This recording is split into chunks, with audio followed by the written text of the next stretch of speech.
Sarah Chen had always believed her flying days were behind her. At 38, she lived a quiet life in a small town outside Colorado Springs, working as a flight instructor at the local airport.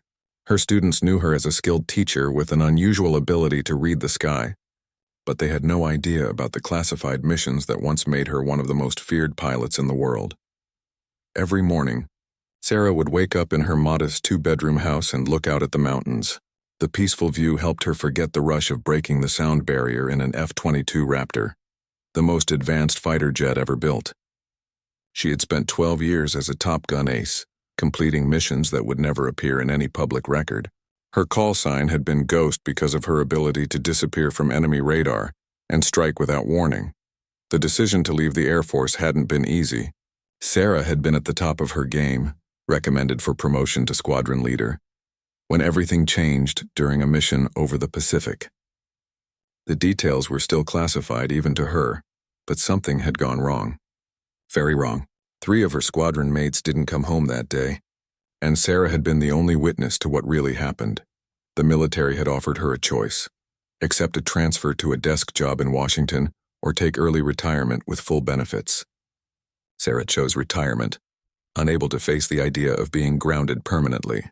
She needed to fly, even if it meant teaching nervous teenagers how to handle a Cessna instead of hunting enemy fighters at Mach 2. Her students at Rocky Mountain Flight Academy loved her unconventional teaching methods. While other instructors focused on textbook procedures, Sarah taught them to feel the aircraft, to understand how the wind spoke to them through the controls. She never raised her voice, never seemed stressed even when a student made a dangerous mistake. Her calm presence in the cockpit had saved more than one training flight from disaster. "Mrs. Chen, how do you always know when the weather's going to change?" asked Tommy, her newest student. He was 17, planning to join the Air Force after graduation, and reminded Sarah painfully of herself at that age. "Experience," she would say simply, not mentioning that she had learned to read weather patterns while dodging surface-to-air missiles in hostile territory. The sky tells you everything if you listen carefully. Sarah's only close friend in town was Maria Rodriguez, who owned the local diner. Maria had been a Navy mechanic before settling down, and she understood the weight of military secrets. They would sit together on slow afternoons, drinking coffee and watching planes take off from the nearby Air Force Academy. Neither woman talked much about their service days, but they understood each other's silences. The nightmares had mostly stopped by now. For the first few years after leaving the service, Sarah would wake up in cold sweats, reliving that final mission. She had sought help from a VA counselor, learned coping techniques, and slowly rebuilt her sense of peace. Flying civilian aircraft helped heal the wounds that military bureaucracy had left behind. Sarah had also learned to enjoy simple pleasures she had never had time for during her military career. She grew vegetables in a small garden behind her house, read mystery novels, and took long hikes in the mountains. On weekends, she volunteered at the local animal shelter, finding that caring for abandoned dogs and cats brought her a different kind of satisfaction than aerial combat ever had. Her neighbors saw her as a friendly but private woman who kept to herself. They knew she was a veteran but never pushed for details. Small-town respect for privacy suited Sarah perfectly. She had learned to value anonymity after years of living under the constant scrutiny of military life. The closest Sarah came to her old world was her monthly video calls with her former wingman, Jack Morrison. Jack had stayed in the service and was now a colonel stationed in Nevada. They talked about family, weather, and civilian flying, carefully avoiding any mention of their classified past. But Sarah could tell that Jack missed their partnership. They had been an unstoppable team in the air, able to communicate without words and cover each other perfectly in combat situations. Sometimes, when Sarah was alone in the cockpit with a student, she would catch herself scanning the horizon the way she used to search for enemy aircraft. Old habits died hard, especially ones that had kept her alive through dozens of dangerous missions. She had to consciously remind herself that the biggest threat now was bird strikes, not missile locks. Sarah's routine was comfortable and predictable, exactly what she needed after years of living on the edge. She taught flying lessons 6 days a week, spent Sundays hiking or reading, and had convinced herself that she was truly content with this quieter life. The adrenaline rush of aerial combat seemed like something from another lifetime, a chapter she had willingly closed. But deep down, in moments of complete honesty, Sarah knew she missed the intensity of military flying. There was nothing in civilian aviation that compared to the raw power of an F-22, the split-second decisions of air-to-air combat, or the satisfaction of completing an impossible mission. She had traded that excitement for peace of mind, and most days, she believed it was a fair exchange. Her small apartment above the flight school office was decorated with civilian aviation photos and certificates from grateful students. The only hint of her military past was a single photo on her nightstand, her old squadron standing in front of their F-22s. 5 young pilots with confident smiles, unaware that 3 of them would never see their 30th birthdays. Sarah had built a good life in Colorado, far from the world of classified briefings and night missions. She was respected in her community, successful in her work, and finally at peace with her past. As far as she was concerned, Ghost was dead and buried, and Sarah Chen, the flight instructor, was the only identity she needed. The call came on a Tuesday morning while Sarah was reviewing flight plans for her afternoon students. Her phone displayed a number she didn't recognize, but something about the area code made her hesitate before answering. It was a Washington, D.C. number, and Sarah had learned long ago that calls from the capital rarely brought good news. Sarah Chen speaking. She answered cautiously.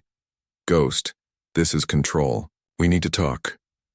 The voice was crisp, professional, and used a call sign that Sarah hadn't heard in 10 years. Her blood ran cold. I think you have the wrong number, Sarah replied, but her voice betrayed her recognition of the military communication protocol. Negative. We have the right person. There's a situation that requires your specific skill set. A car will pick you up at 1400 hours. Sarah's hands began to shake slightly. I'm retired. Whatever this is about, I can't help you. This isn't a request, Ghost. This is a matter of national security. The car will be a black sedan. Be ready. The line went dead. Sarah stared at her phone for several minutes, trying to process what had just happened. She had been very clear when she left the service that she wanted no further contact with military operations.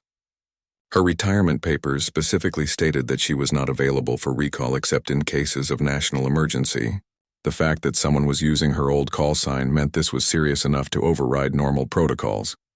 She canceled her afternoon flying lessons, telling her students that a family emergency had come up. The lie felt strange after 10 years of simple honesty, but some skills never faded completely. Sarah found herself automatically checking her surroundings, looking for anything unusual, falling back into operational awareness without conscious thought.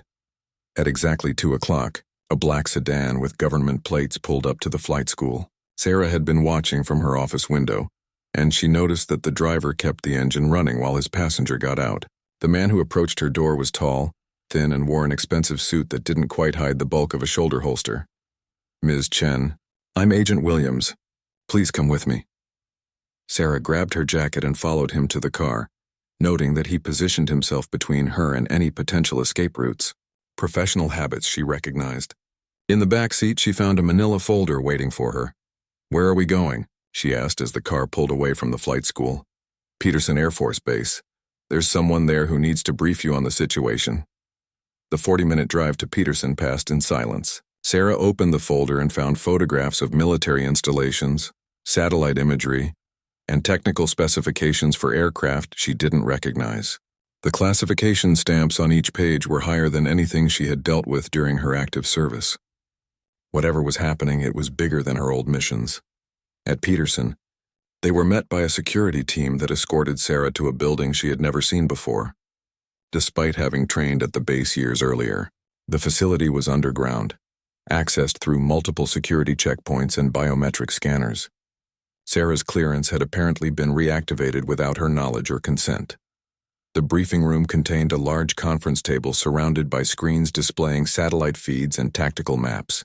At the head of the table sat a woman Sarah recognized immediately, General Patricia Hayes, who had been a colonel during Sarah's active service. The general looked older but no less intimidating than Sarah remembered. Ghost, thank you for coming. I didn't have much choice, General. What's this about? General Hayes activated a wall display showing satellite imagery of what appeared to be a hostile military installation. 12 hours ago, our intelligence assets detected an imminent threat to U.S. interests. Rogue Nation has acquired advanced surface-to-air missile technology and is planning to deploy it in a way that would compromise our ability to project. Air power in a critical region. Sarah studied the images carefully. The installation was heavily fortified, surrounded by multiple layers of air defense systems. This looks like a job for cruise missiles or stealth bombers. Why call me? Because the target is located in a politically sensitive area. Any large-scale military action would trigger an international incident. We need a surgical strike in and out without leaving evidence of U.S. involvement. The kind of mission that requires a pilot with your particular skills. Sarah felt a familiar tightness in her chest. The same feeling she used to get before dangerous missions. General, I've been out of the game for 10 years. My reflexes aren't what they were, and I'm not current on modern systems. The F-22 hasn't changed that much. Ghost, and according to your flight instructor records, you're still logging over 100 hours a month in the air. Your basic skills are intact. The general pulled up another display showing technical specifications for a modified F-22. This aircraft has been equipped with experimental stealth technology that makes it virtually invisible to radar, but it requires a pilot with exceptional skill to handle the unusual flight characteristics. Most of our current pilots can't adapt to the modified controls. Sarah realized what they were asking of her. You want me to fly a prototype aircraft on a classified mission into hostile territory, 10 years after I retired with no preparation time. The mission window opens in 18 hours. The target will be most vulnerable during a brief maintenance cycle of their air defense systems. If we miss this opportunity, they'll be untouchable for months. Sarah stood up and walked to the window, looking out at the aircraft on the tarmac below. Part of her was terrified at the thought of returning to combat flying, but another part felt a thrill she had almost forgotten. The challenge of an impossible mission, the precision required for surgical strikes, the pure adrenaline of life or death decisions at supersonic speeds. What happened to the rest of my old squadron? She asked quietly. Morrison is leading the mission planning team. Thompson transferred to transport aircraft after his last tour. The others, General Hayes paused. The others didn't make it through the intervening years. Sarah felt a pang of loss for squad mates she had barely kept in touch with. Military life created intense bonds that civilian life could never quite replace. What makes you think I'm still capable of this level of flying? Because you're the only pilot who ever successfully completed a solo penetration of integrated air defenses and returned without taking a single hit. That mission over the Pacific 10 years ago, the one that ended your career, we know what really happened there. Sarah turned back to face the general, her expression carefully neutral. That mission is classified above my clearance level. Not anymore. We need you to know what you're capable of, Ghost. You didn't fail that day. You succeeded beyond anyone's expectations, but the cost was higher than we anticipated. 3 good pilots died because we underestimated the enemy's capabilities, not because of anything you did wrong. For 10 years, Sarah had carried the weight of believing she had somehow contributed to her squadmates' deaths. The relief of learning the truth was overwhelming, but it also meant accepting that her skills had been extraordinary enough to justify this recall to active duty. Sarah was taken to a secure hangar where the modified F-22 waited under heavy guard. The aircraft looked familiar yet alien, with subtle changes to its profile that spoke of cutting-edge technology. The stealth modifications were almost invisible to the naked eye, but Sarah's trained gaze caught the differences in the wing geometry and air intake design. Colonel Jack Morrison emerged from behind the aircraft, wearing his flight suit and carrying a tablet loaded with mission data. Sarah's former wingman looked older, with gray streaking his dark hair, but his smile was the same one she remembered from their partnership years ago. Ghost, it's good to see you again, Jack said, extending his hand. I wish it were under better circumstances. Jack, they dragged you into this too? I volunteered when I heard they were bringing you back. Figured you'd need someone you trust handling mission control. Sarah walked around the aircraft, running her hands along the modified surfaces. The F-22 had always been a beautiful machine, but this version felt different under her touch. The stealth coating had a strange texture, and the weight distribution seemed altered from what she remembered. What exactly did they do to her? Sarah asked. Jack pulled up technical schematics on his tablet. The modifications include adaptive camouflage technology that adjusts to surrounding light conditions, enhanced radar absorption materials, and modified engines that reduce thermal signature by 60%. But the trade-off is unusual handling characteristics, especially at high speed. How unusual? The test pilots reported significant control sensitivity and unpredictable responses to rapid maneuvers. Two of them recommended against operational deployment until the bugs are worked out. Sarah felt a familiar knot forming in her stomach. And how long do I have to familiarize myself with these modifications? 4 hours in the simulator, then a single test flight before the mission launch. I know it's not ideal, but the mission window is non-negotiable. The simulator session was intense and frustrating.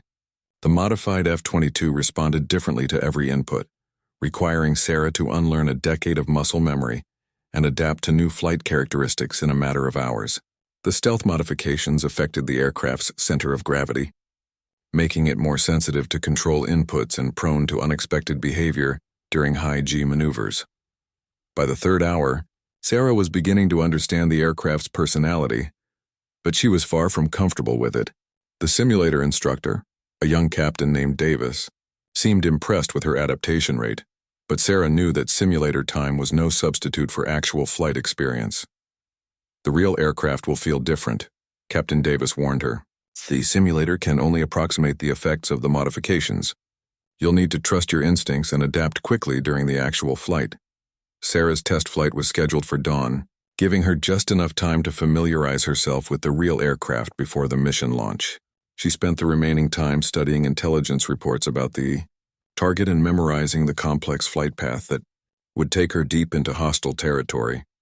The target was a missile installation hidden in a mountain valley, protected by overlapping radar coverage and mobile surface-to-air missile batteries. The facility had been built by a rogue nation with help from hostile foreign powers, and intelligence suggested they were planning to transfer the technology to terrorist organizations. Sarah's mission was to destroy the installation's command center and primary manufacturing facility while avoiding detection by the surrounding air defenses.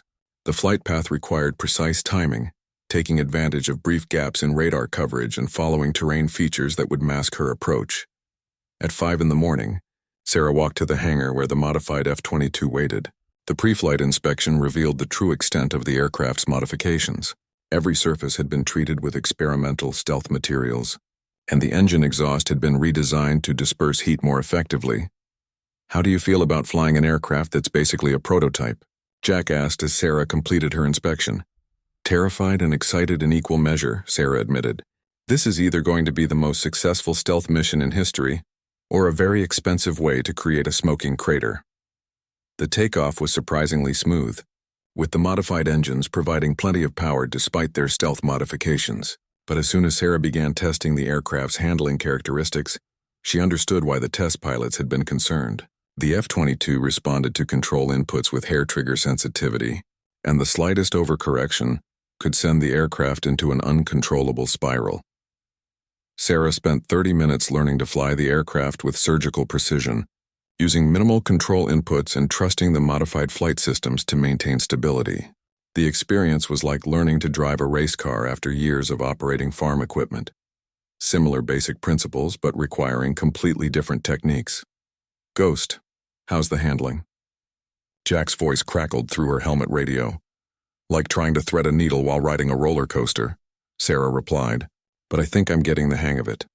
The stealth systems were remarkable when activated. Sarah watched her radar signature disappear from the test monitors, and even her own aircraft's sensors had difficulty maintaining a lock on her position.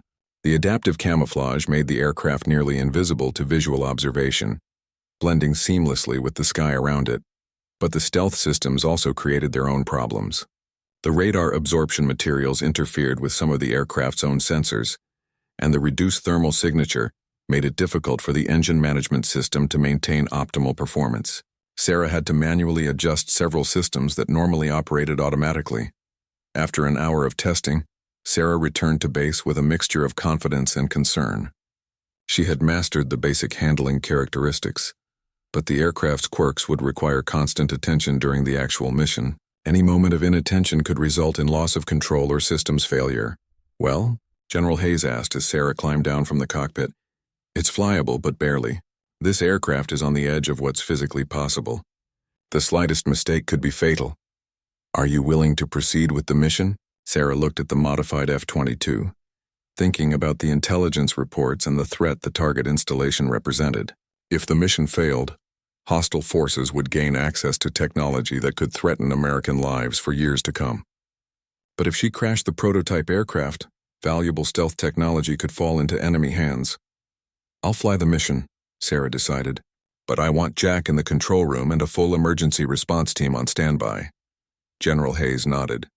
"Launch is in 6 hours. Get some rest, Ghost. Tomorrow you're going to need every bit of skill you've ever developed." Sarah couldn't sleep. She lay in the base quarters staring at the ceiling, running through the mission profile over and over in her mind. Every detail had to be perfect. The timing, the flight path, the target sequence. There was no room for improvisation when flying a prototype aircraft through some of the most dangerous airspace in the world. At 3 a.m, she gave up trying to rest and went to the mission planning room. Jack was there, reviewing satellite intelligence with the mission support team. The latest reconnaissance showed increased activity around the target, with additional mobile missile launchers being moved into position. "They're expecting trouble," Jack observed, pointing to the tactical display. "Intelligence suggests they may have detected our surveillance efforts." Sarah studied the updated threat assessment. The new missile positions would complicate her approach, forcing her to fly an even more dangerous route through the mountain valleys. "Can we delay until their guard comes down?" "Negative. The maintenance window for their primary radar array closes in 8 hours. After that, the target will be unreachable for at least 3 months." Sarah nodded, accepting the reality of the situation. "Then we go as planned." "What's the latest weather report?"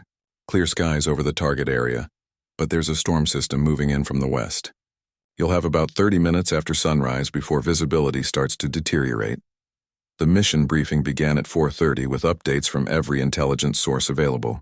The target installation had been built into a natural cave system, making it difficult to destroy with conventional weapons. Sarah would need to place her ordnance with surgical precision to ensure complete destruction while minimizing collateral damage. The flight path took her through 3 different countries' airspace, following a route designed to avoid major population centers and military installations. She would fly at extremely low altitude for most of the journey, using terrain masking to avoid radar detection until the final approach to the target. "Ghost, remember that your extraction route is different from your ingress path," the intelligence officer emphasized. "Enemy forces will be looking for you along your approach route after the attack."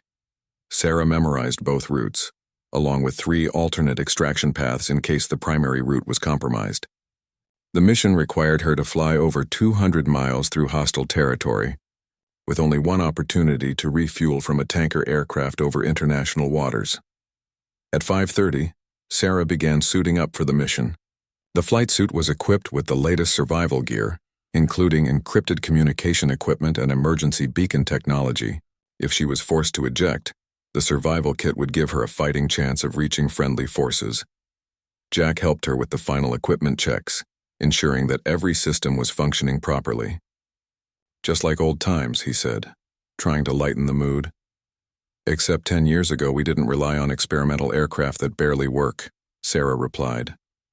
But she managed a small smile. The walk to the aircraft felt longer than usual.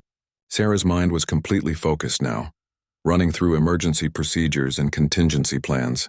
The modified F-22 sat in the hangar like a predator waiting to hunt, its stealth coating gleaming under the harsh lights. The pre-flight inspection revealed no problems, but Sarah knew that the real test would come when she pushed the aircraft to its limits during the mission. The stealth systems had worked perfectly during her test flight, but combat conditions would stress every component beyond normal operating parameters. "Ghost, you're cleared for engine start," the tower controller announced. Sarah activated the modified engines, feeling their unusual vibration pattern through the aircraft. The stealth modifications had changed the engine's harmonic frequency, creating a subtle difference that took some adjustment. Every system on the aircraft was operating within normal parameters, but Sarah knew that normal for this prototype was still experimental. Taxiing to the runway, Sarah activated the stealth systems and watched her radar signature disappear from the control tower's displays. To any observer, the F-22 would appear to be little more than a bird or atmospheric disturbance. The adaptive camouflage system analyzed the surrounding environment and adjusted the aircraft's appearance to blend seamlessly with the sky. Tower. Ghost requesting clearance for takeoff. "Ghost, you are cleared for takeoff. Safe flight and bring her home in one piece." The takeoff was smooth despite the aircraft's modifications, and Sarah climbed quickly to her cruising altitude. The first leg of the journey would take her over friendly territory before crossing into international airspace, giving her time to fine-tune the aircraft's systems before entering hostile areas. 40 minutes into the flight, Sarah rendezvoused with the tanker aircraft for her one opportunity to refuel. The process was more difficult than expected because the stealth modifications had changed the F-22's handling characteristics during formation flying. Sarah had to compensate for the aircraft's unusual responses while maintaining precise position relative to the tanker. "Ghost, you're taking fuel normally," the tanker crew reported. "All systems appear normal from our perspective." Sarah completed the refueling without incident, but she noted that the process had required more attention than usual. Every aspect of flying the modified aircraft demanded extra concentration, leaving less mental capacity for other tasks. After separating from the tanker, Sarah began her descent toward hostile territory. The mountain range ahead contained some of the most sophisticated air defense systems in the world, designed specifically to counter stealth aircraft. Sarah would need to use every bit of the F-22's capabilities to avoid detection. The low-level flight through the mountains was harrowing. Sarah flew at speeds that left no margin for error, threading between peaks while staying below radar coverage. The modified aircraft handled the extreme maneuvering better than expected, but the constant corrections required to maintain the precise flight path were exhausting. "Ghost, you're approaching the outer edge of the target area's radar coverage." Jack's voice crackled through her headset. "All systems show green from our perspective." Sarah checked her own instruments and confirmed that the stealth systems were operating normally. According to her sensors, she was invisible to the enemy's detection systems, but she knew that overconfidence could be fatal. Modern air defenses included backup systems and human observers that could potentially spot her despite the technological advantages. The final approach to the target required Sarah to fly through a narrow canyon that would bring her within range of several missile batteries. Intelligence had identified a brief window when the batteries would be repositioning, but the timing had to be perfect. If she arrived even 30 seconds too early or too late, she would fly directly into a wall of defensive fire. As Sarah entered the canyon, she could see the target installation ahead. The facility was larger than the satellite photos had suggested, with multiple buildings and defensive positions carved into the mountainside. Destroying the entire complex would require precise placement of her weapons to ensure that no critical components survived the attack. Sarah's targeting systems locked onto the primary buildings of the installation as she screamed through the canyon at nearly 600 miles per hour. The modified F-22 shuddered slightly as she armed her weapons, but the stealth systems continued to function perfectly. According to her instruments, she remained invisible to the enemy's radar. The first target was the command center, a reinforced building built into the mountainside. Sarah's laser-guided munitions would need to penetrate deep into the structure to ensure complete destruction. She adjusted her approach angle to maximize the weapon's effectiveness while maintaining her planned flight path. "Ghost, you have multiple missile batteries activating." Jack's urgent voice came through her headset. "They don't have a lock, but they're searching." Sarah saw the missile launchers rotating on the mountainsides around her, their radar dishes sweeping the sky in search patterns. The enemy knew something was wrong but couldn't pinpoint her location. She had perhaps 30 seconds before their search became systematic enough to detect her, despite the stealth technology. She released her first weapon at the command center, watching the laser-guided bomb streak toward its target with deadly precision. The explosion lit up the canyon as the facility's command structure disappeared in a ball of fire and debris. Secondary explosions suggested that the building had contained ammunition or fuel storage. Banking hard to line up on her second target, Sarah felt the modified aircraft respond sluggishly to her control inputs. The extreme maneuvering was stressing the prototype systems beyond their tested limits.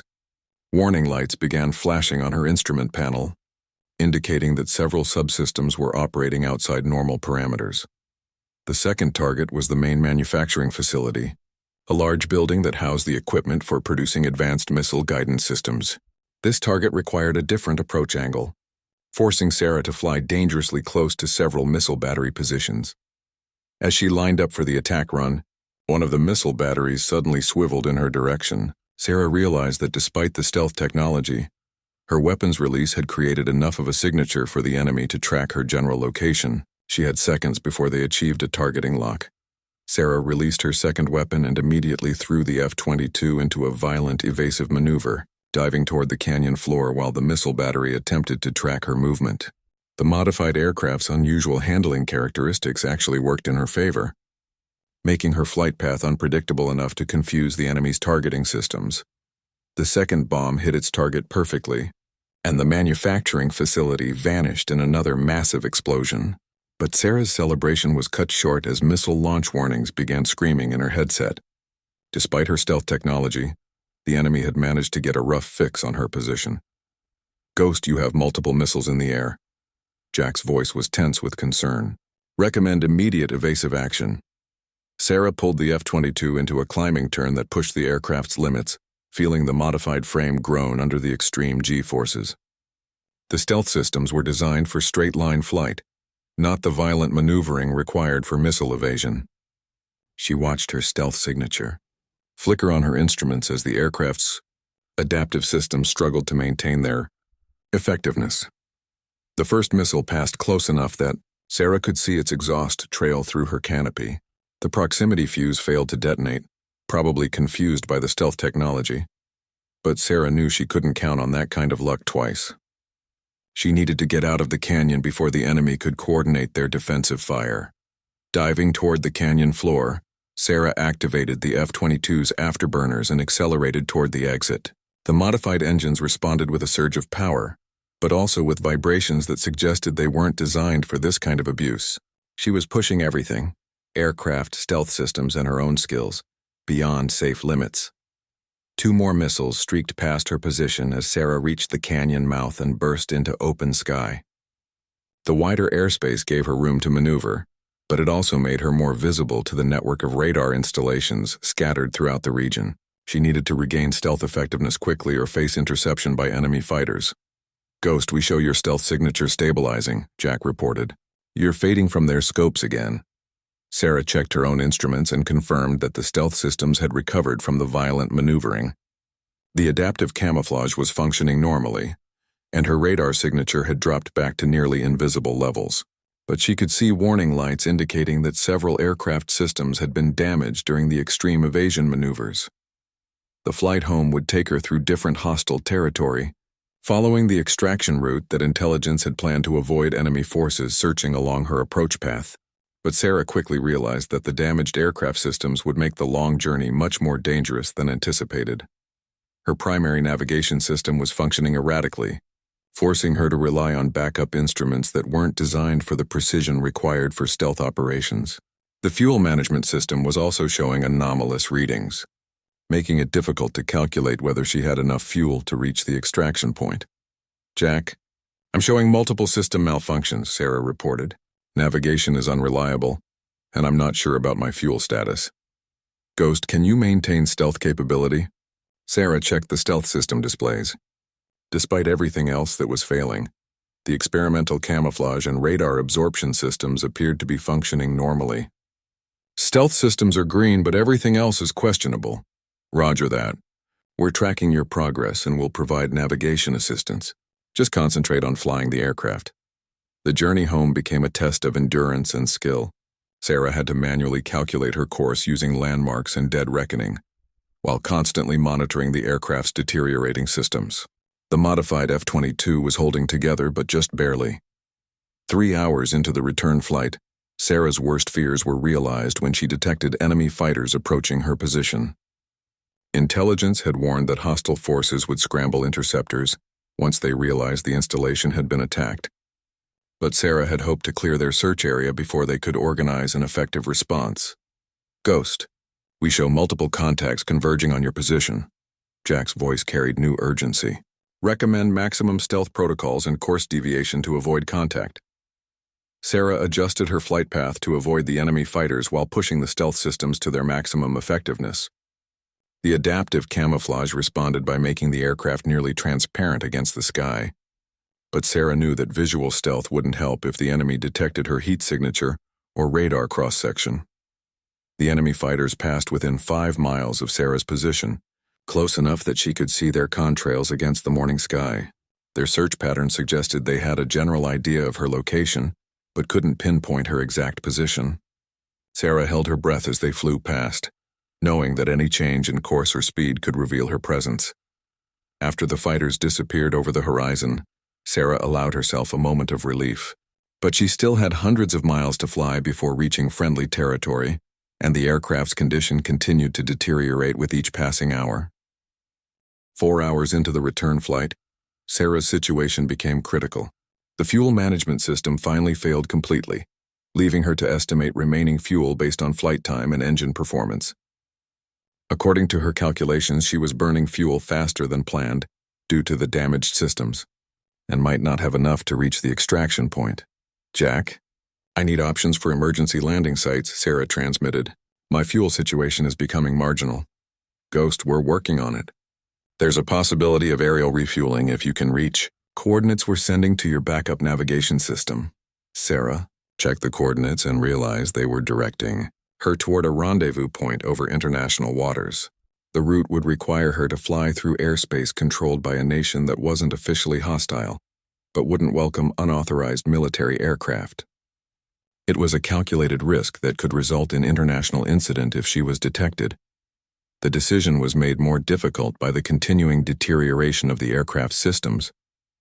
The primary flight computer was now showing intermittent failures, forcing Sarah to rely increasingly on manual control.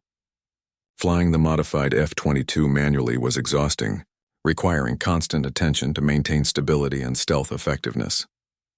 As Sarah approached the border between hostile and neutral territory, she encountered unexpected weather. The storm system that intelligence had warned about was moving faster than predicted, creating cloud cover that would help hide her from visual detection, but also making navigation more difficult with her damaged instruments. Flying through the clouds in a damaged stealth aircraft was like navigating a maze blindfolded. Sarah had to rely on her instincts and experience to maintain course while avoiding the storm's worst turbulence. The modified aircraft handled unpredictably in the rough air, requiring constant corrections that further drained her fuel reserves. "Ghost, we're tracking a search and rescue operation in your area."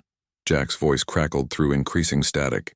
"Unknown if they're looking for you specifically or responding to the target destruction." Sarah changed course to avoid the search area, but the deviation cost her precious fuel and time.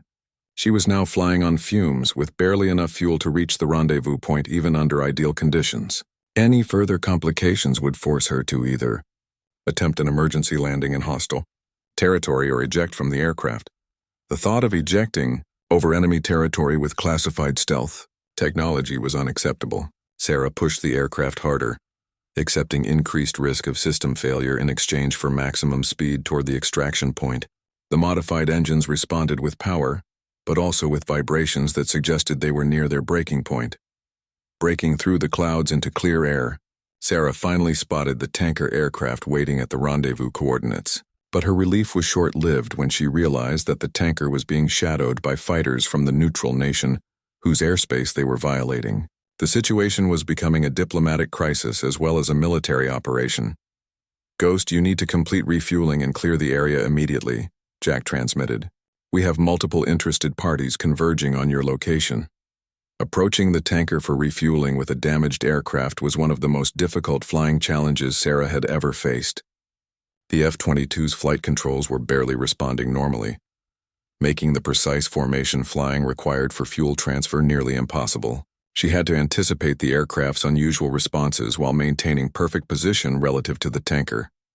The refueling process took twice as long as normal, with Sarah struggling to maintain contact with the tanker's fuel probe, while the damaged aircraft fought her control inputs. Meanwhile, the neutral nation's fighters were becoming increasingly aggressive in their attempts to identify the aircraft involved in the unauthorized operation. "Ghost, you're taking fuel but slowly," the tanker crew reported. "We show fighters approaching from multiple directions."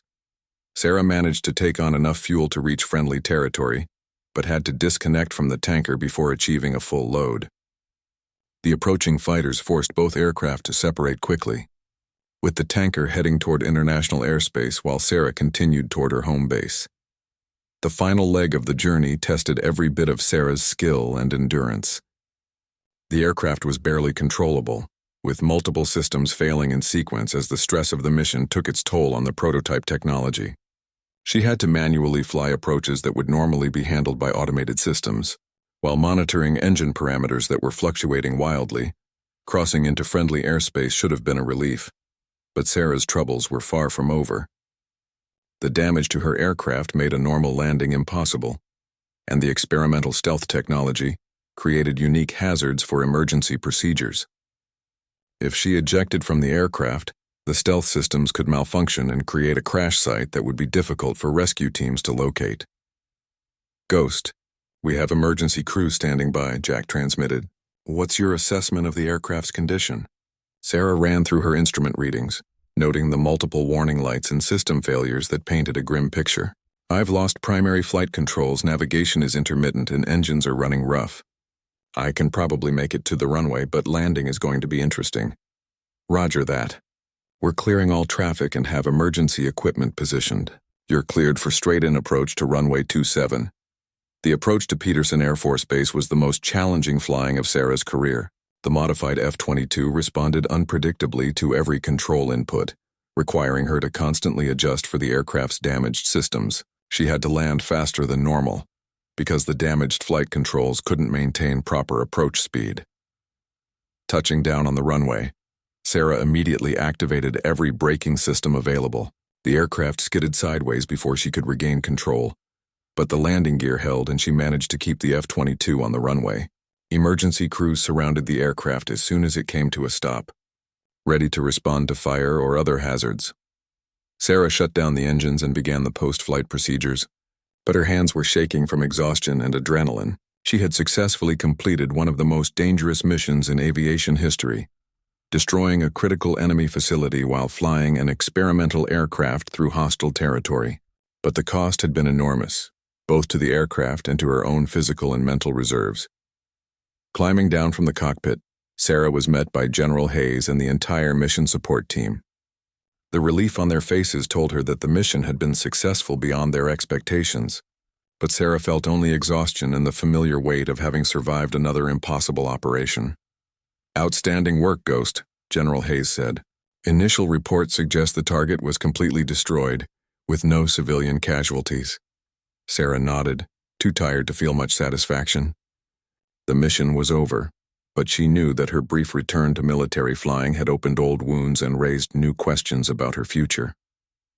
The civilian life she had built in Colorado seemed very far away after 12 hours of combat flying. 3 weeks after the mission, Sarah sat in her office at Rocky Mountain Flight Academy, trying to focus on lesson plans for her afternoon students.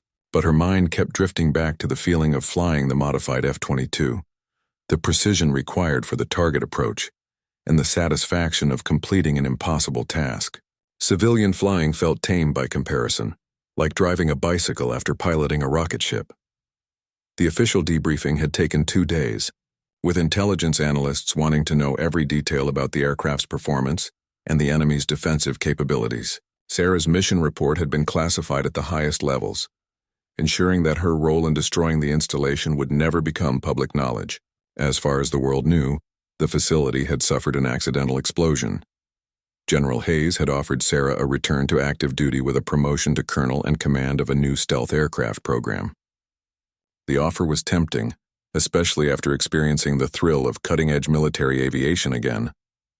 But Sarah had ultimately declined, choosing to return to her quiet life in Colorado rather than restart her military career. The decision hadn't been easy. During the mission, Sarah had felt more alive and focused than she had in years. The challenge of flying experimental aircraft and completing impossible missions spoke to something deep in her personality that civilian aviation couldn't satisfy. But she had also remembered why she left the military in the first place: the constant stress, the moral complexity of combat operations, and the toll that classified missions took on personal relationships. Her students noticed that something had changed about their instructor.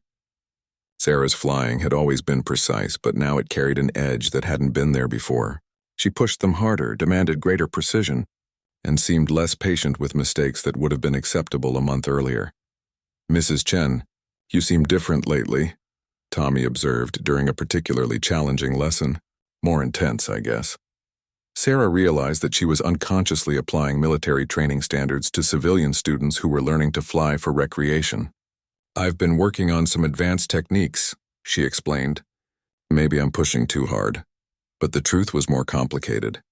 The mission had reminded Sarah of her exceptional abilities as a pilot, capabilities that were largely wasted on routine flight instruction.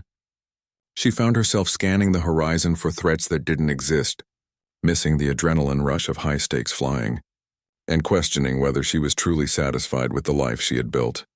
Maria noticed the change too during their weekly coffee meetings. "You look like someone who's been reminded of something they'd rather forget," she observed.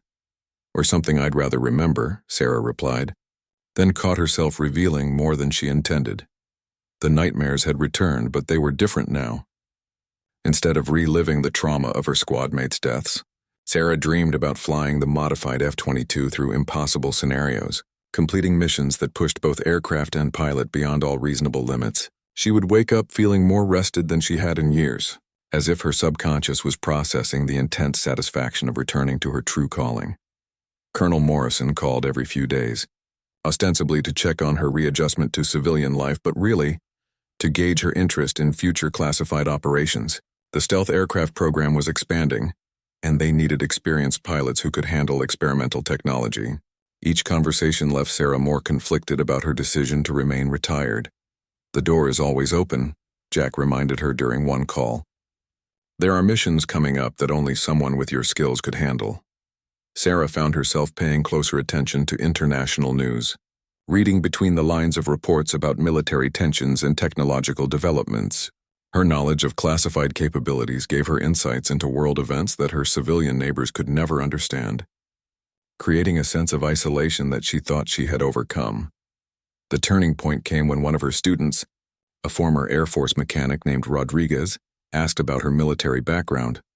Sarah had always been vague about her service record, but something in Rodriguez's respectful curiosity prompted her to share more details than usual. "I flew F-22s for 12 years, Sarah admitted. "Mostly classified missions that I can't discuss." Rodriguez's eyes widened with understanding. "That explains a lot about your teaching style. You fly like someone who's been in situations where mistakes aren't an option." The conversation made Sarah realize that she had been trying to suppress an essential part of her identity. Her military experience wasn't just a chapter of her past. It was the foundation of who she was as a pilot and as a person. Denying that experience meant denying herself the opportunity to use her extraordinary abilities for purposes that truly mattered. That evening, Sarah made a decision that surprised even herself. She called General Hayes and accepted the offer to return to active duty, but with conditions. She would command the stealth aircraft program on a part-time basis, maintaining her civilian flight school, while contributing her expertise to military operations that required her unique skills. The arrangement was unusual, but the military's need for experienced stealth pilots made it acceptable. Sarah would spend 1 week per month at Peterson Air Force Base, training new pilots and testing experimental aircraft, while maintaining her civilian career the rest of the time. The dual life wasn't easy to manage, but it allowed Sarah to satisfy both sides of her personality. She could continue teaching eager students the joy of civilian flying, while also pushing the boundaries of what was possible in military aviation. Her civilian students benefited from instruction by one of the world's most skilled pilots, even if they never knew the full extent of her capabilities. 6 months later, Sarah stood in the hangar looking at the newest version of the stealth fighter program. The aircraft incorporated lessons learned from her harrowing mission, with improved systems reliability and better handling characteristics. Young pilots were learning to fly technology that wouldn't have existed without her willingness to risk everything testing a prototype. "Ready for another test flight, Ghost?" Jack asked, using her military call sign for the first time in months. Sarah smiled as she walked toward the aircraft, feeling the familiar thrill of anticipation that came with pushing the limits of human and machine capability. "Always ready, Control. Let's see what this one can do." As she climbed into the cockpit of the latest stealth fighter, Sarah realized that she had finally found the balance she had been seeking for 10 years. She could honor her past while building her future, using her extraordinary abilities to serve her country, while maintaining the peaceful civilian life that kept her grounded and human. The secrets of her military career would always be classified, known only to a small group of people with the highest security clearances. But Sarah no longer felt burdened by those secrets. Instead, she felt proud of her role in protecting national security, while grateful for the opportunity to share her love of flying with the next generation of pilots. Flying had always been her calling, whether in a civilian Cessna or a cutting-edge military fighter. Now she could answer that calling fully, without having to choose between the different aspects of her identity as a pilot, instructor, and guardian of her nation's security.